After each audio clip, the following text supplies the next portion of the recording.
Hello everyone, welcome to Local Chats. I'm Lewis Adams and we're here for another episode. Today my guest is Tom Cartoonist. Hey man, how you doing? Very well, how are you going? I'm going pretty good. Ooh. Pretty good. I've known you for a while. We actually did an interview for the new local.net a couple of years ago. Yeah. There'll be a link actually for that below that if people are interested in reading that.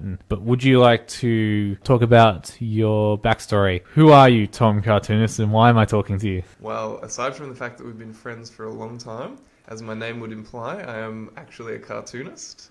And one would hope that you're talking to me today because you've partaken in an interest in my cartoons. I have, and you're actually working on a very cool project, which we'll get to in a little bit. But how'd you get into cartooning? Sure. Well, that's a nice, easy answer. I've actually been drawing for as long as I can remember. I think having done graphic design at uni, it was a nice little side hobby to have because it was similar enough, but it was also totally different. And I think since then it's sort of been a creative field that I've really wanted to pursue because I get a lot out of it basically. Do you find this is something that I think a lot of people have, like the thing that starts off as the thing on the side, the thing that you're doing because it's something that you enjoy, that interests you, that's not necessarily your main thing at the time you start it, that sometimes just sort of takes over and it becomes like just this huge focus. Most definitely. Yeah, that's definitely the case because when I started my children's book, which I'm working on, which is mostly complete, I'm gonna run with mostly because there's still a few things to tidy up. When I started doing that, it was just in my free time. So sometimes I'd do it a few nights a week, and other times I wouldn't do it for 2 months. So it'd just be very random. Whereas lately I've been getting really into it. It's nearly done. I want to get it done. I want to get it all looking, finished, nice and edited. So it's all, I've actually set myself some goals and I'm working on it at least 2 to 3 days a week at the moment. So I'm actually sort of treating it like a proper little part-time job. I think that's a very good attitude to take if that you have like a project. Much like this children's book that you're working on, to treat it like a job, even though it is a passion for you. Yeah, it's a really good way to get things done because you often get to a point when you're doing a self-initiated project and you have those days where you're like, oh, I don't really feel like doing it today. Yeah. But if you've set yourself these goals, it means like if I've said to myself, okay, I'm definitely going to draw the book on Mondays and Tuesdays, maybe on Wednesdays. If I do that, then on Thursday and Friday, if I draw some on the book, awesome, it's a bonus. Or if I go down to the pub with my friends, totally doesn't matter because I've done my bit. That's great. Do you find that you're setting internal deadlines in this way with a self-driven project? Like you don't really have a deadline, do you? Yeah, that's right. Yeah, I've got I've got loose ones, and the reason I say that they're loose is because I know when I want stuff to happen. But if it takes a little bit longer in order to make it look better, then that's what I want to do. I don't want to I spent so long on it, I don't want to rush the last little bit just for the sake of having it over and done with. I want it like really nice. Tell us about the book. Like obviously don't give away too many plot spoilers. Don't give away the ending. Yeah, nothing like that. For sure. The loose rundown is that it's a kid's adventure book and it's inspired by the sorts of things that I really liked to read as a kid. And a lot of the things that I took influence from were actually quite different to how it's turned out, which I think is the best possible thing. It's like you try and come up with something original rather than copying what you used to be into. So when I was little, I really loved Tintin and adventure books like that. And so that's kind of the theme that I've run with. But I was also into like monsters and weird stuff like that. So the main character in the story is a skeleton as opposed to, like a red-haired young boy who's off fighting crime. With his little white dog. Yeah, that's right. Yeah. Instead of a little white dog, he's got a slightly zombified looking pet squid.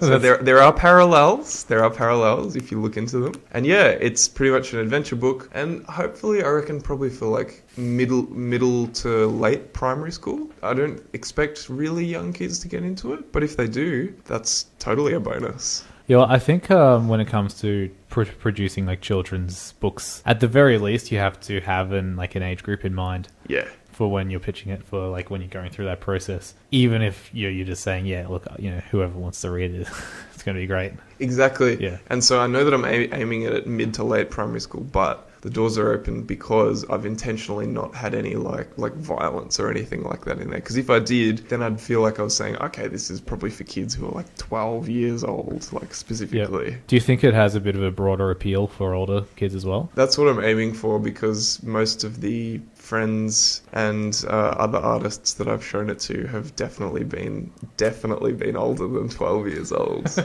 And they've given really good feedback, which is great. So yeah, the idea is that there should hopefully be something in it for everybody, because I do really like writing puns, and the book is going to be full of puns. That's great.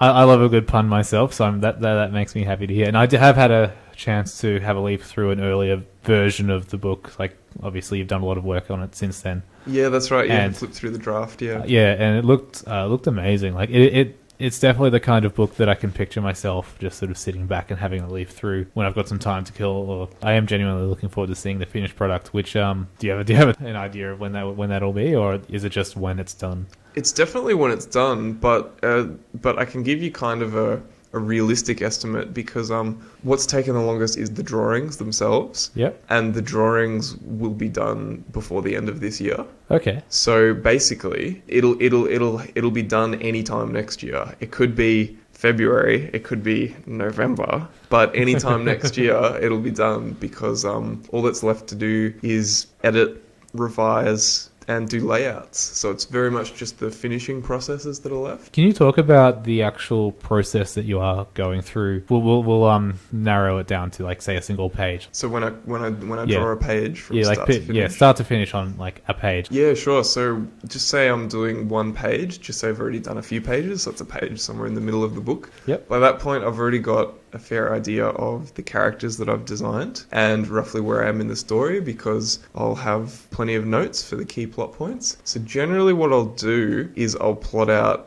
anywhere from 1 to 4 variations of the same page of how I want it to look, and then I can see, I like this one, this one's working, or this one's not working at all. And sometimes 2 of the drafts will be good and bad, and I'll mash them together to create one perfect draft. And so from there on, it's just a case of getting in all the pencils, making sure they look okay. If they don't look okay, then erasering it like crazy and trying again. And after that, the longest part, but also the funnest part, is what you'd call inking. That's usually used if you're actually using ink. I'm technically using a fine liner pen, but it's for some reason still referred to as inking.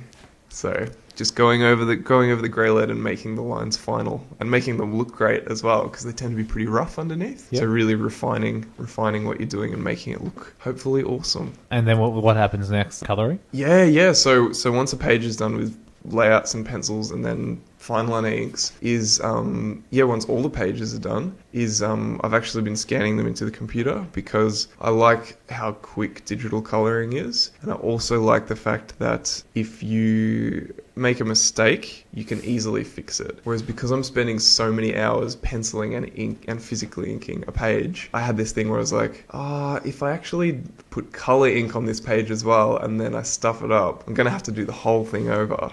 Whereas it's just a click of a button on a computer and then you can fix it up. Is that a direction that visual artists have gone in over the past couple decades, using the computer for a lot of those steps now? Definitely. In one sense, I'm actually still technically a little bit old school, because a lot of the professional artists that I've been talking to, they'll get I think they're called Cintiq tablets, and they're basically touchscreen computers that you can just draw straight onto. Yeah, I've seen them. Yeah. So that's actually what a lot of the pros are using these days. So that even is their sketch. There's no pencil sketch in the sketchbook. They're just doing sketches straight onto the computer. So mine's kind of a foot in both camps, which I think is good, because I like traditional art and digital art for different reasons, and I don't feel that at the end of the day either one is 100% superior to the other. Would you say that it might be a bit quicker doing it the completely digital way, or completely digital? Yep. Yeah, definitely quicker. Yep. I just I think because with this project I knew that it was going to end up on the computer.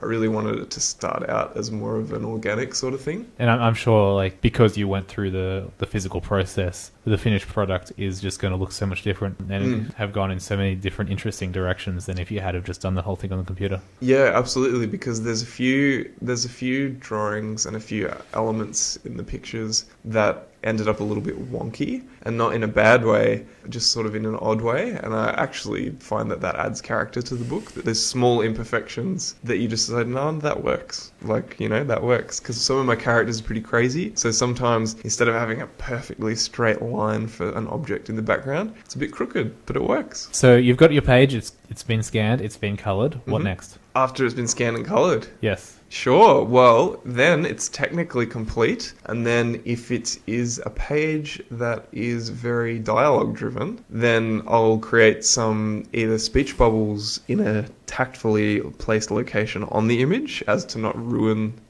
the main image, and that would have the characters saying something. Or if it's not one where they're talking, I would generally type a bit of narration underneath or to the side. That's sort of, I came up with that idea to incorporate the younger and the older kids, because the younger kids will hopefully be able to get the story just from looking at the pictures, whereas the older kids might like to read the narration, and then they might get like a cool little extra joke. Yeah, get a little bit extra out of the story. Yeah. Oh, you're really trying to tell as much of the story visually as you can, aren't you? I am, yeah. And one of the final things I'll be doing before the draft is done is actually I'm pretty much going to have 2 final drafts, and one will be really text heavy and one will be really text light. Okay. And I'll potentially I've already made up my own mind, but I want to road test it with a few people, and I want to see what gets the best feedback. Do you think whatever version doesn't get chosen, like if, say, the text-heavy version gets chosen, do you think you could still do something with the text-light version, like release it just like in a different form? Just like a nice little companion piece? Maybe. Yeah. And I think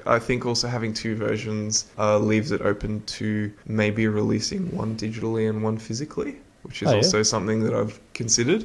Taking into account printing costs and things like that, because it's a first for me, it's also a good option to maybe release digitally first, because that way, someone can legally download a book for a few bucks, and that's cool because that just goes straight through that directly. Whereas if they have to pay money for a book, and just say the book's through a publisher, then obviously certain money has to go to certain people, and the book, it probably ends up costing maybe more than I want it to cost, but that's something that I have to worry about at the time once I weigh up printing costs and all that sort of stuff. That's something that I'm also, like, obviously what I'm working on isn't a picture book, but I'm looking at having a book release at some point in the next year or so, in the process of just considering all of those different avenues, because there's so many different options, and there's more expensive ones that might be cooler, but it's a big thing. Absolutely. Even just down to, if you're just talking about physical, there's even the old thing of, do I want my book to be hardback or softback? Because if it's a hardback, it's always at least $10 more. And it's kind of like, you as the creator, like, that looks nice, and it's really sturdy, and it'll just look fantastic. But as the consumer, you might be turned off because it'll be like, ooh, this is almost $50 or something. Like, do I want to pay that? As a consumer, I always find the decision whether to buy the hardback versus the softback very interesting, because the hardback is nicer, but it is like an extra $10. I know, and it's always a lot extra. It's never like an extra sort of $3 or $4. It's enough that you really have to think about it. I know. Pretty much the only time it wins me over is if it's a book that I've already read and I know is awesome. That's actually usually when I go out and buy the nicest possible hardback version. All right, so we've talked about your book, but you've been branching out into a different medium lately. Would you like to tell me about music? Sure. So I was getting guitar lessons on and off since I was about 19, and that was really great. And being a few years ago, as I said, on and off, kind of tapered off. Since moving house the other year and meeting a lot of new musicians, that sort of got me to pick it up again. And last year I finally bought a really nice guitar, and I find that really eggs you on to want to use it, because you have to justify all this money that you've spent on something. You're like, oh man, I have to use this. But it's the best thing, because then you actually do. And nicer instruments are actually nicer to play, so they feel really encouraging. Whereas it's ironic, because cheap instruments, you start out, you don't want to spend much money because you don't know if you're going to be playing next year or if you're just going to play for 2 months. But if you buy a cruddy instrument, it's probably not going to encourage you to keep playing because it doesn't feel as nice and it doesn't sound as nice either. I've always found that a funny thing. But I got myself a nice little Fender Telecaster last year, and just been getting into the music scene, which has been awesome. And I started doing some local open mic nights a few months ago. which has been heaps of fun. Meeting some new people, learning some cover songs, trying to write some stuff. So yeah, it's been really good. And that's sort of a nice, it's a nice creative outlet that is totally different because it's like really socially involving. Whereas when you're doing a drawing, you're generally at home doing a drawing. Whereas you practice your songs, but once you finish practicing your songs, you go out and play with people and have a chat about what everyone's listening to and where the good gigs are and all that. So I reckon it's really good music. Music's really great for the social side of things. Do you find that it is a very good counterpart, as you mentioned, to being a visual artist because of that drastic difference in the social level? Definitely. Yeah, that said, I do occasionally like to draw socially, but I find that I get a lot less done. I find that I get distracted by conversation and I'm just doing these casual little doodles, but it's not really going anywhere. Whereas in terms of, like I said, playing music, practice up, have some fun, but in a way you can actually get away with not practicing that much at home. But then when you play with other people, you can kind of really feed off their energy. And if someone's like a mad guitarist, then they can teach you some cool stuff and you're like, oh, and then when you go home and do play by yourself, it gets you really excited to want to learn more. And even if that's just for someone like me, it's like, oh, now I know how to play this new 4-chord song. Well, great, because it's like whatever gets you excited. I could be excited about a 4-chord Ramones song, and the guy next to me could be excited about a 13-minute psychedelic guitar solo. Like whatever suits you. Either they could be doing some sort of Mars Volta cover that lasts for 20 minutes or something like that. That's right. I'd pay to see that. Me too, actually. Me too. All right, so you actually have your guitar here. Yeah. And so would you like to play us a song? I'm not expecting anything from the Mars Volta. Yeah. But you do an excellent version of a Regurgitator song, Modern Life. Yeah. Would you like to play that? Yeah, sure. Take it away, Tom.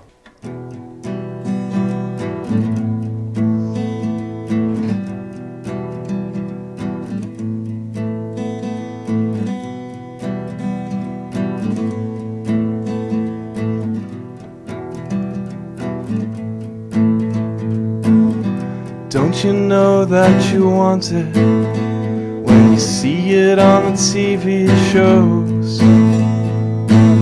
And maybe then you might buy it if it makes you feel home and hose.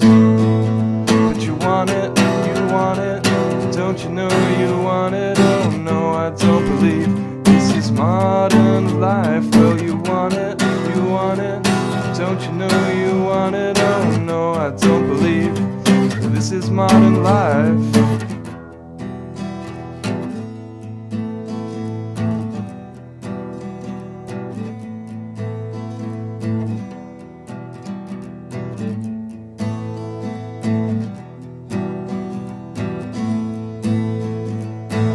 And can't you see that they want us to be brainwashed into their big schemes? And I can tell that sex sells, 'cause it's a common recurring theme. But you want it, don't you know you want it? Oh no, I don't believe that this is modern life. Well, you want it, don't you know you want it? Oh no, I don't believe that this is modern life. Well, bow down to the choices you've made if it's gonna help you feel the same. Bow down to the choices you've made if it's gonna help you feel the same. And bow down to the fashion today if it's gonna make you feel okay. And bow down to the fashion today if it's gonna help you feel okay.